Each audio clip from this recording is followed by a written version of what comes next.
Good afternoon.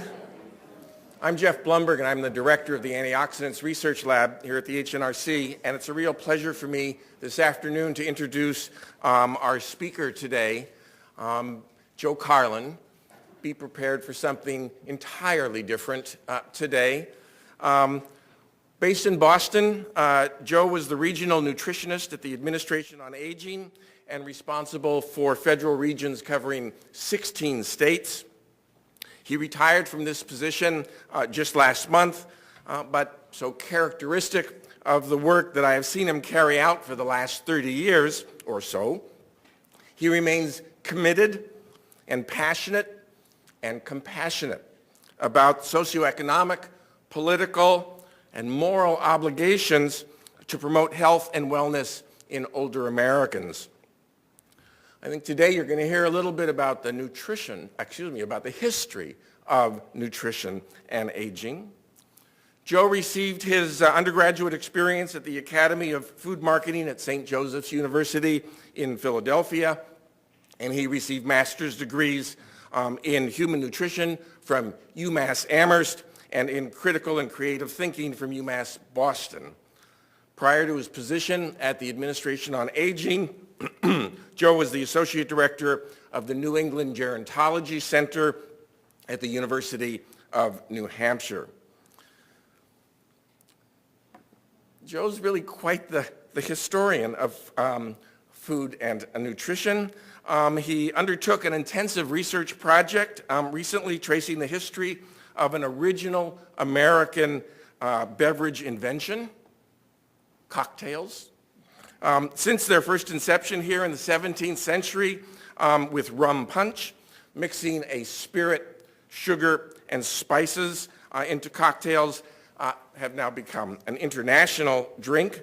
And the result of Joe's effort, it was hard work, but someone had to do it, is his first book, Cocktails, A Global History, that was published in 2012 by Reaction Books. On the 50th anniversary of the American debut of the Beatles, today Joe is going to ask, let's see if I can do this, will you still feed me when I'm 64? Joe.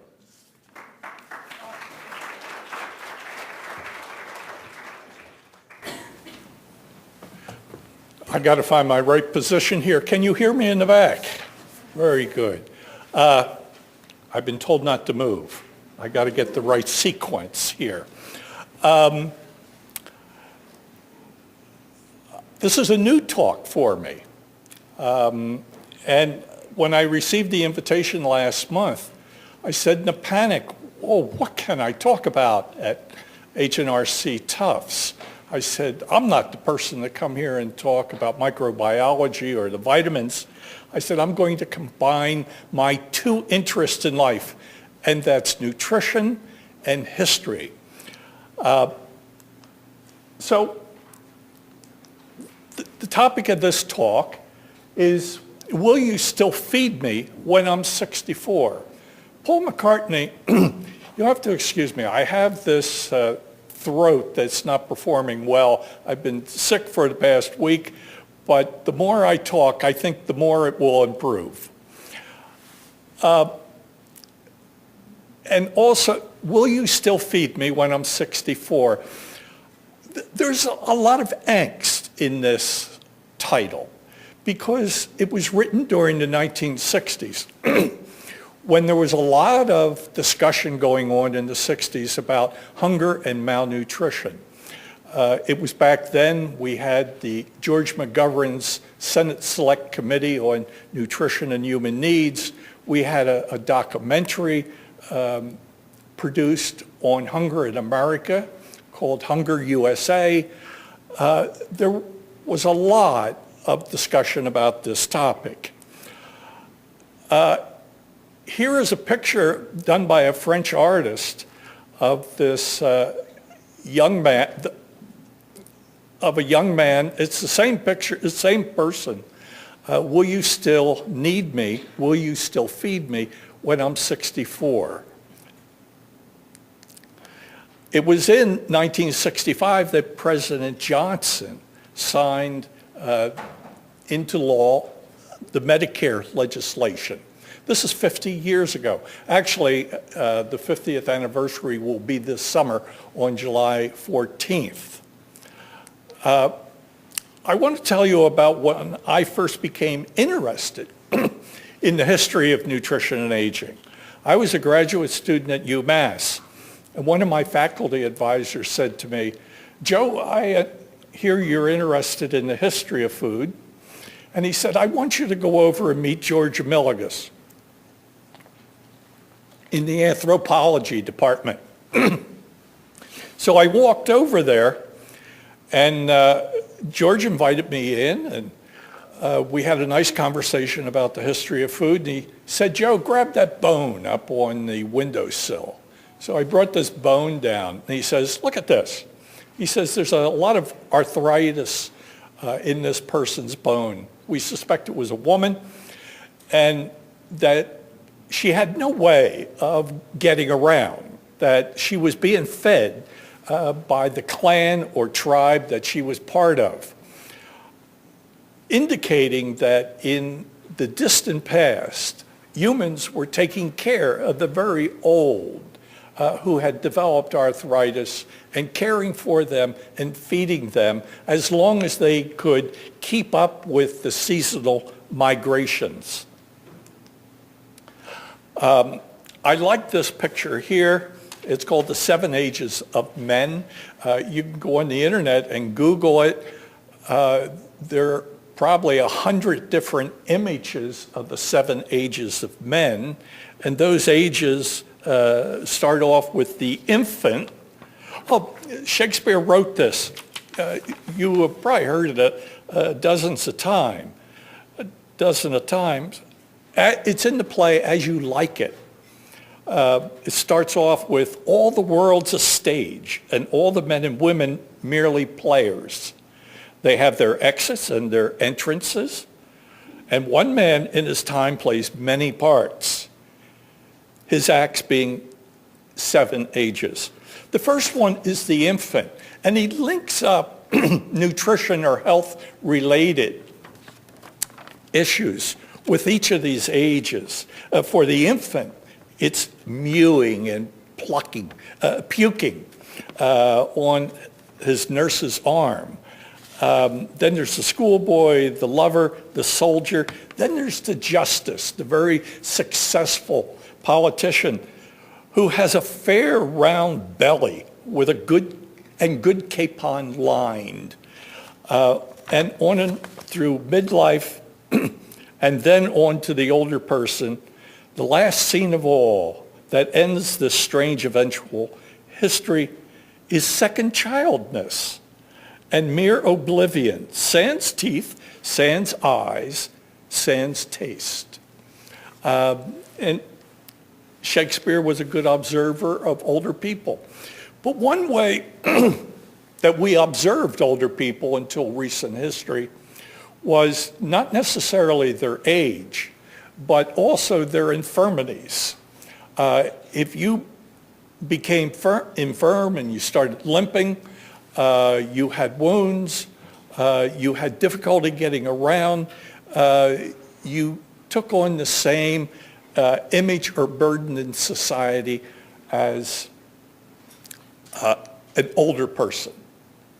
But Irv and I were talking earlier about Jewish law, and you can find in the Old Testament 10 books actually that talk about feeding older people. Before we go to specifically older people, there were laws in Leviticus that say you shall not reap to the very edges of the field. I mean, a farmer had to leave part of his field untended. Also, he wasn't allowed to gather the gleanings, anything that fell to the ground, and not strip the vineyard bare or gather the fallen grapes. That was prohibitive. But Deuteronomy went on, I won't read the whole thing. When you are harvesting in your field and you overlook a sheaf, do not go back and get it. Leave it for the foreigner. And these would essentially been what we recognize today as people who come in from other countries and work at a lower wage to harvest your field and do manual labor. Then the fatherless. This would be the orphan, and then the widow, a woman who had lost her husband prematurely. And the widow is mentioned 3 times in association with protein, fats, and grapes. If any become poor and are unable to support themselves among you, help them. And this is repeated time and time again in the Old Testament.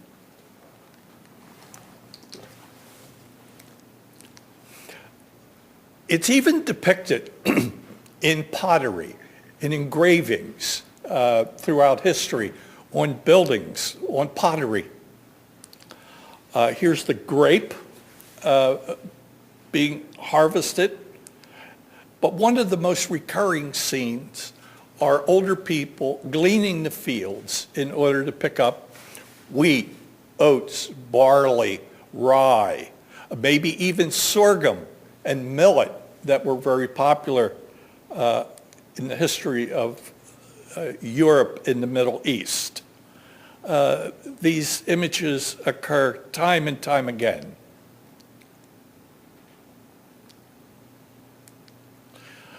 There was also, this was not exclusive to European history. It's also true of the East, Asia. The monks traveling around from home to home and walking the streets with their, we call them begging bowls, but they weren't really bowls for begging. They were simply a bowl where they would receive from you food so you could earn merit by putting something in that bowl. Originally, this was not a metal bowl, but it was either a wicker basket or it was possibly a hollowed out gourd or a pumpkin.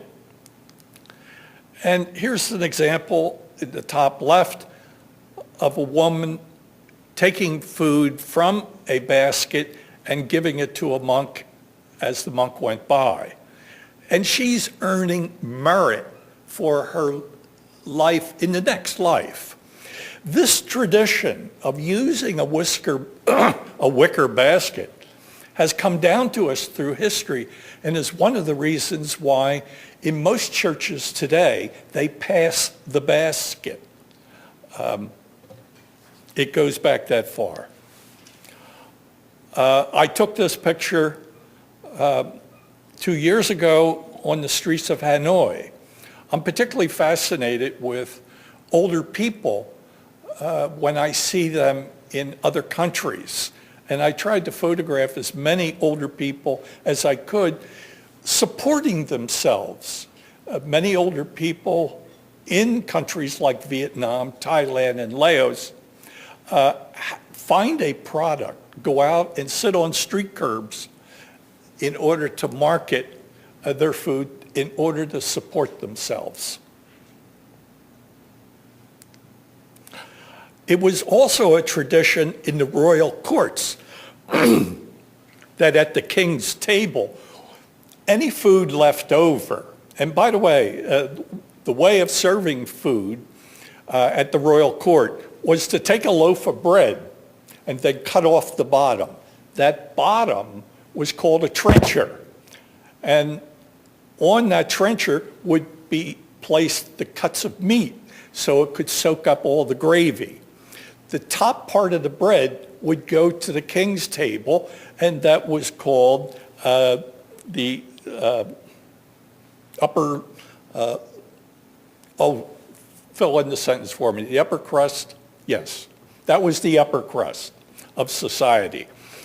After the meal, a wicker basket would be brought out, And all the trenchers would be dumped into this basket and carried outside of the king's residence and given away to the poor. This is just one of many images in history. At Windsor Castle, of course, it wasn't dignified to do this in the dining room at Windsor Castle, so the food was distributed in the riding stables. And then in December, there was actually a ritualistic day for the deliberate distribution of food to the poor and elderly, and this was called Boxers' Day. It wasn't about boxing, but about food that that the royal family would put in a wooden box and then distribute these boxes to the poor, the widow, and the elderly. There are numerous images of royalty sharing alms with the poor, and many of these images are of old people themselves. As a matter of fact, Googling this topic, you see a disproportionate number of older people. In this picture, let me take another.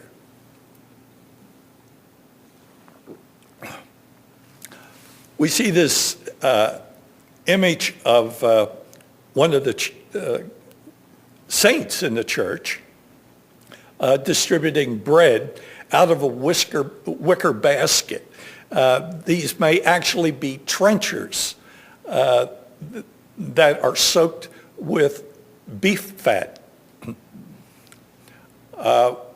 We also see another image here of the same thing. And with, at least in the Catholic Church, we see a day set aside every year for homage to the distribution of food. And that's closely associated with St. Joseph, particularly St. Joseph's Day.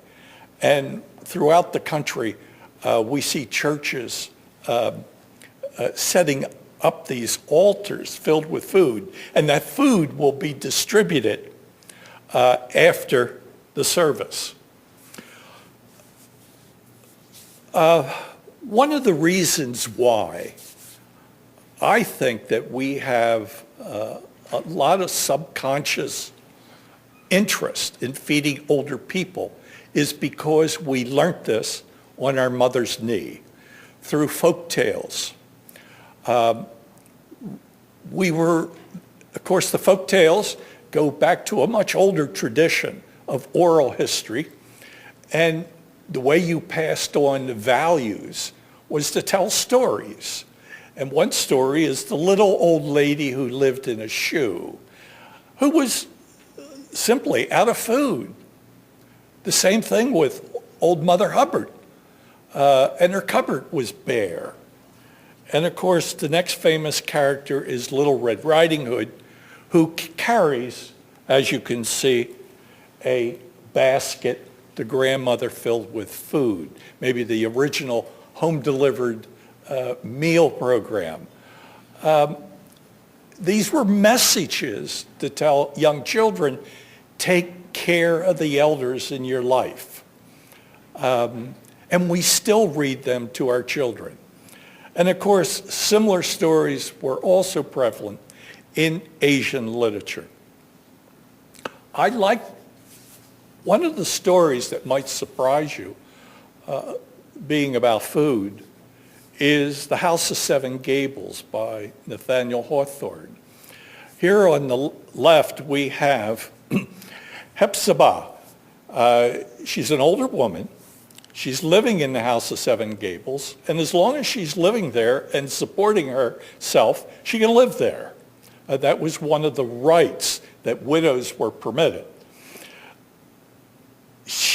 There's a chapter 4 in this book tells the story about her interaction with an Uncle Venner, who is an old man, probably 10 to 15 years her senior, who walks the streets of Salem doing odd work like shoveling snow, chopping wood, and he knows he can't continue much longer. He also doesn't beg for food, but he will receive handouts of food from anybody who will offer it to him. And he's joking with Hetzibah that someday he's going to have to retire to his farm. Of course, he doesn't have a farm. He's talking about the workhouse in Salem, the town farm, where he will pass his final years. Hetzibah was selling food, actually gingerbread, from her window on an alleyway. And people knew that, and they would come by and buy her gingerbread and support herself. In this picture here on the left, some women would actually open a grog shop and from her window sell rum and mixed with water, which was called grog. If she was very successful, she might be able to open up a tavern, like in the bottom picture. Now, you might say, well, how often did that occur? Well, it occurred more often than you would imagine. 60% of all of the tavern keepers in Boston were women during the colonial period. Women were allowed to get a special license to operate a tavern or a grog shop if their husbands had died. It was one way that the city, had a way of supporting people who fell onto hard times. One woman, Phoebe Mendel, down in New Bedford, she started cooking wedding cakes in her kitchen and was able to support herself, became one of the most famous wedding cake makers in New England. And she was so good at this, people wanted her recipes. She wrote a cookbook called the New Bedford Practical Receipt Book. By the way, I ought to mention as an aside, I've read this book. It was published in 1852. There are only about 80 recipes that have meat in them. But in those 80 recipes, 52 of them have chili peppers in them, making her probably the oldest or the first chili head in America. This should not be surprising if you study food history. Sailors who were coming into New Bedford from whaling voyages would stop in South American towns and pick up hot peppers, dry them on the ship before they came back to the coast, and then sell them for extra money.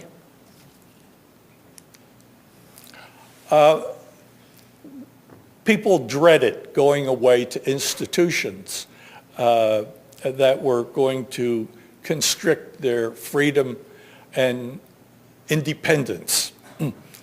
Many of them run by nurses. One dreaded institution, of course, was the workhouse.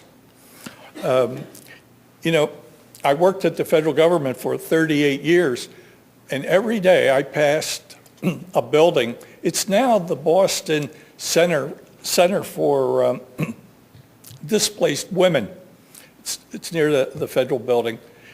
And on the one side of the building, they haven't changed the brass plaque that says, "Overseers to the poor."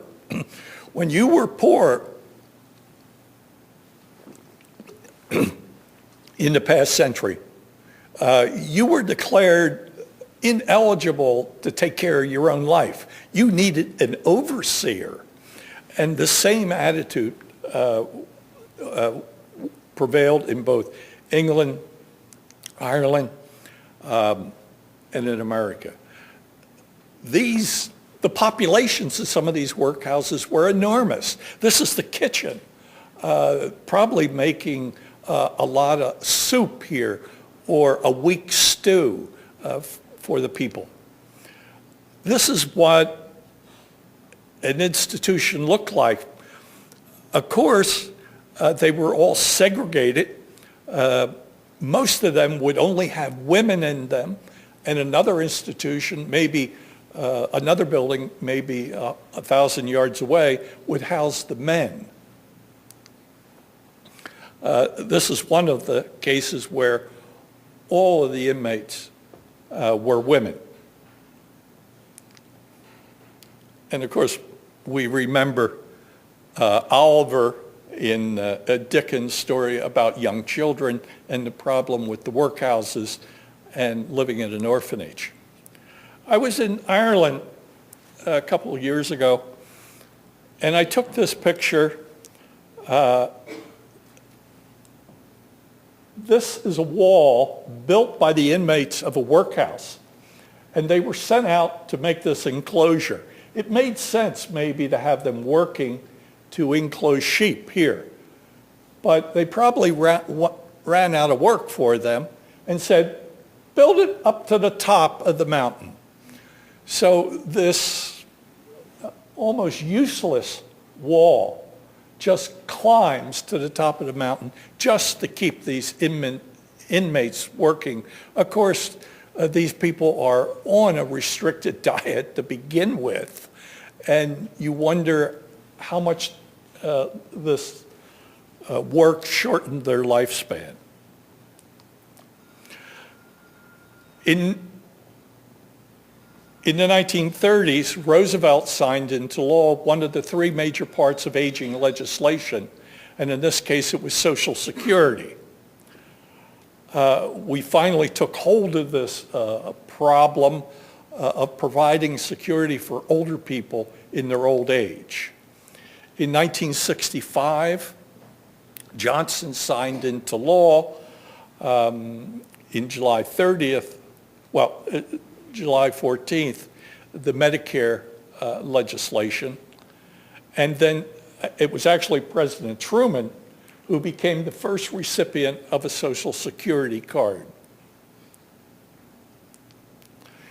I wanted to show this picture because this would have been a familiar scene in early 18th century, later 19th century America, of people taking food to where people were. An old concept, and taking food on a wheelbarrow, in this case it's clams. But I'd like to remind you that Peter Brent Brigham, who went on to give his name to a hospital here in Boston, started out the same way. But he was selling a much upscale product, oysters from a wheelbarrow. There's an interesting history of his life and how he went about selling oysters in the North End that was published by the Boston Athenaeum. Bringing food to people, setting up a cart with a mule in front and bringing it to where people gathered, be it oysters or clams. This was a popular way of feeding people.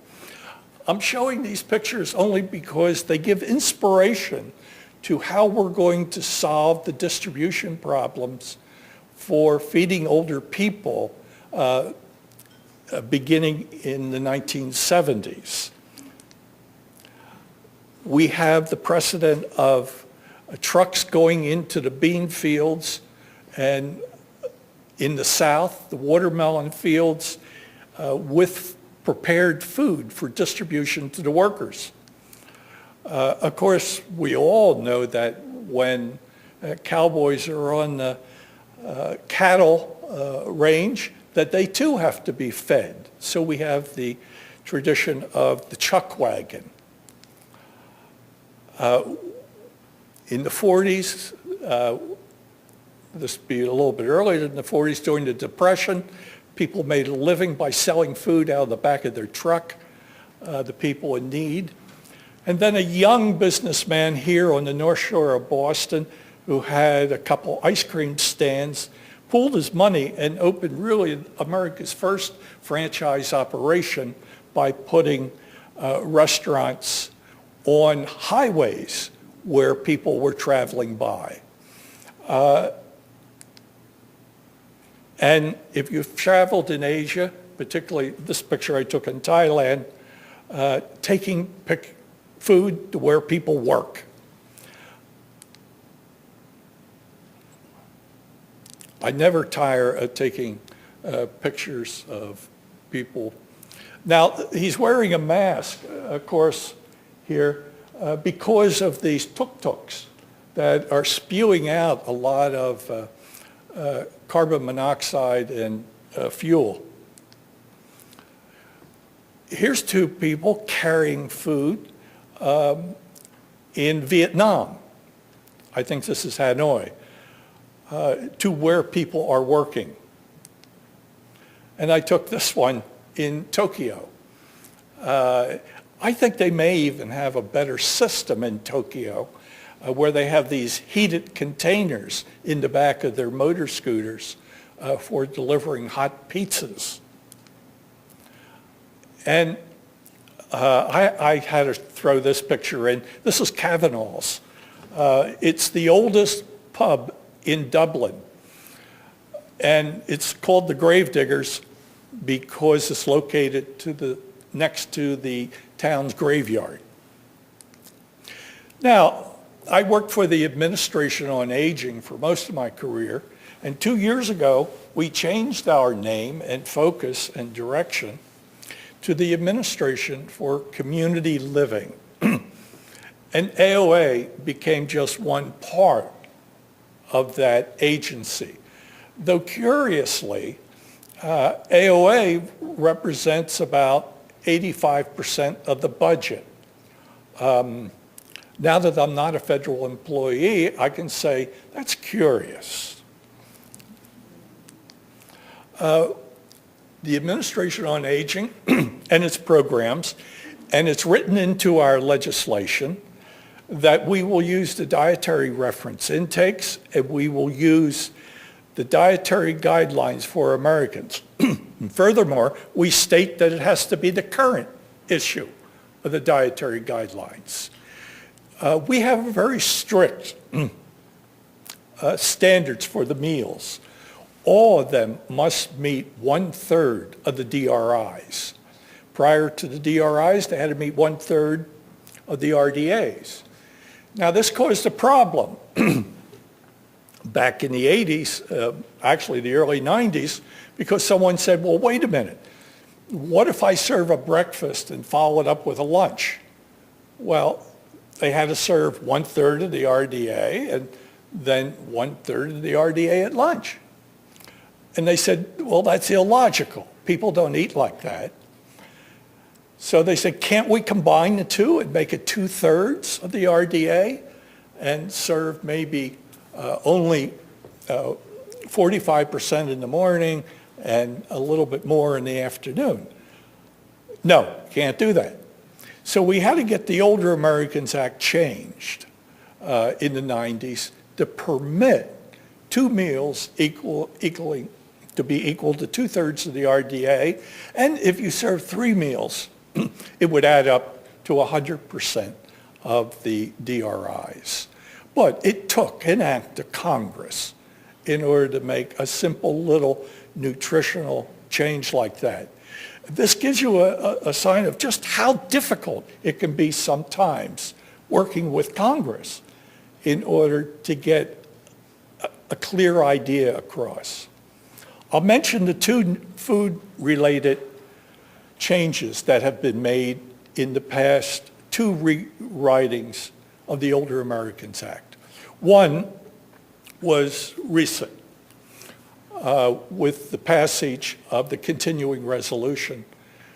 And Bernie Sanders was able to write in to the Older Americans Act that it would be preferable if the food served in our programs contained locally sourced food.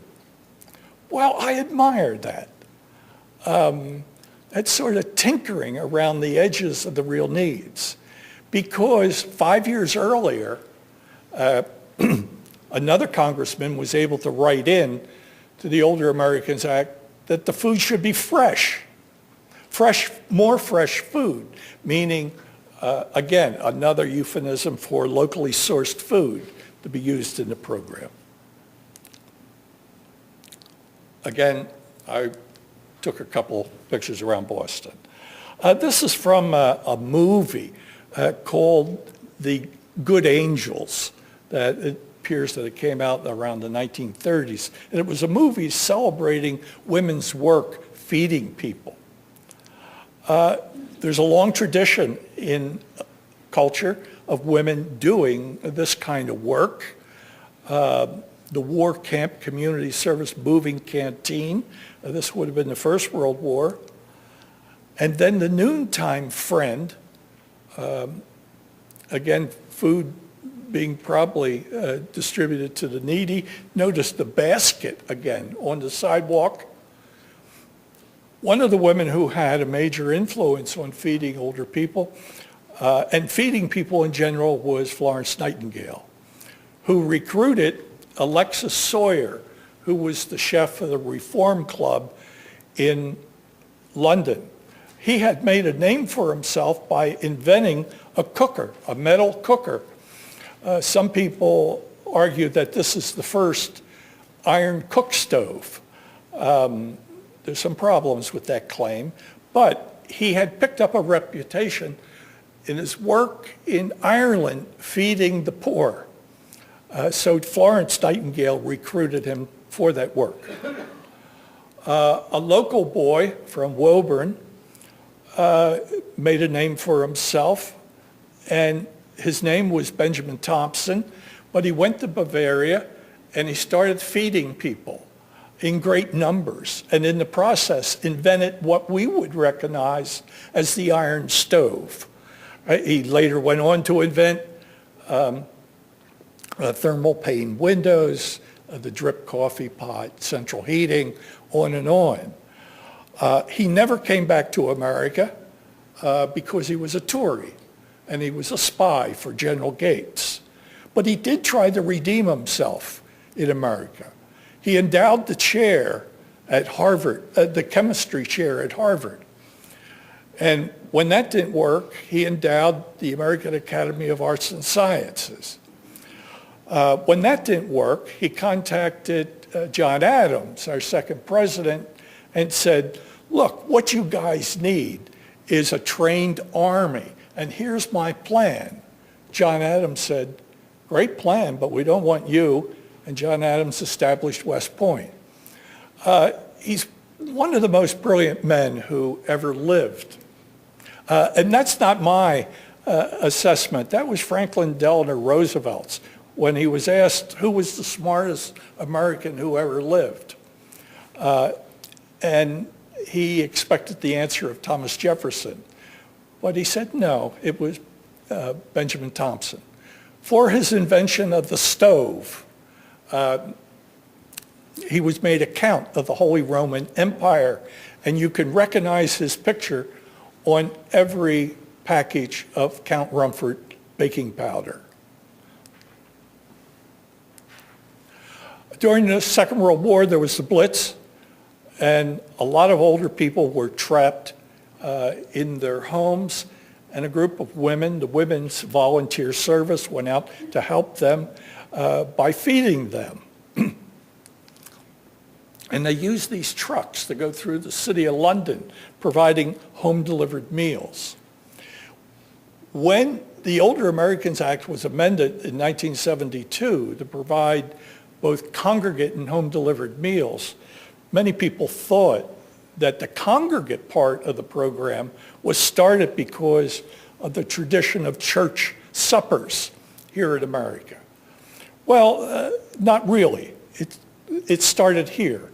This was the Henry Street Settlement House in New York City, and this is where immigrants, Jewish immigrants from Europe, would stop on their way to being acculturated into America. They would receive room and board for a time. They would be taught how to speak English. They were taught how to read a one-ad, how to buy a token for the subway, And then they were fed in the basement. Now, when I was originally hired by the gerontology, New England Gerontology Center back in '73, my first week there, I headed down to this Henry Street Settlement House in order to find out how they were doing it. And this became the model for all of the programs that we subsequently funded and established across the country. And it's been a very successful program ever since. Congress never envisioned that home-delivered meals was going to be very important. As a matter of fact, it was against the law to serve more than 10% of all of your meals in the home-delivered meals fashion. It's only when the network said, well, that's where the real problem is. So gradually it started increasing. I took this picture in 1974 of a woman preparing home-delivered meals. Notice the technology that was used at the time, a plastic picnic hamper lined with hot towels that were folded over the food for transport. And of course, this transportation of food to be served is found in India, even today, as the double wallis. And I took this picture in Puerto Rico around the same time. They still use this tiered metal dishes because that was the type of food service that was used for Cornish miners. And it was duplicated in Puerto Rico. And when I was down there 10 years ago, they're still using this technique for delivering home-delivered meals. There was even a commercial version of this. I'm looking at the license plate. It's 1973, New Hampshire. A young guy here in Massachusetts, Greenfield, Massachusetts, invented the Nutrisystem. This was the first commercially available system for keeping food hot as you transported it to a person's home. It plugged into the cigarette lighter. A couple years later, he received a notice from a lawyer saying that they had to cease and desist using the name Nutrisystem that they had used for 40 years because they claimed they owned the name. And Tom Luck from Greenfield, he just wrote back and said, I'm sorry, but our company existed 4 years before your company. So do we want to argue about this? You'll see in these numbers, since 2008 through 2012, the funding has remained essentially stable. Don't say, well, it went up from 410 to 439 for congregate services. But in that time, the cost of food went up, the cost of transportation in particular. The same way with home-delivered meals. And I think it's going to remain like that. But what's remarkable, we're still serving the same number of meals. It's about 250 million meals a year, both congregate and home-delivered.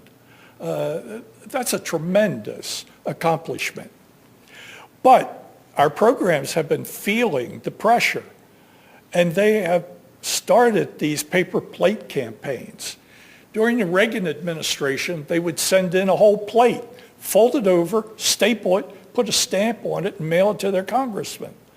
Today, they're taking a 5% cut out of that paper plate, folding it over and mailing it to their congressman to show their displeasure. And my final slide. This came out of Florida. Let's see. We have Seafood Melody, Chicken Feast, or Liver Treat. If you own a cat, then you would recognize those names. There is still this angst in the aging community about, are we going to feed our seniors? And with that, I will stop. Do I have time to entertain some questions, Jeff?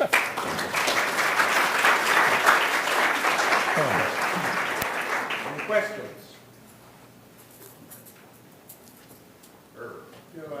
I thank you so much for that. I asked you a little earlier whether the latest action on the Farm Bill affects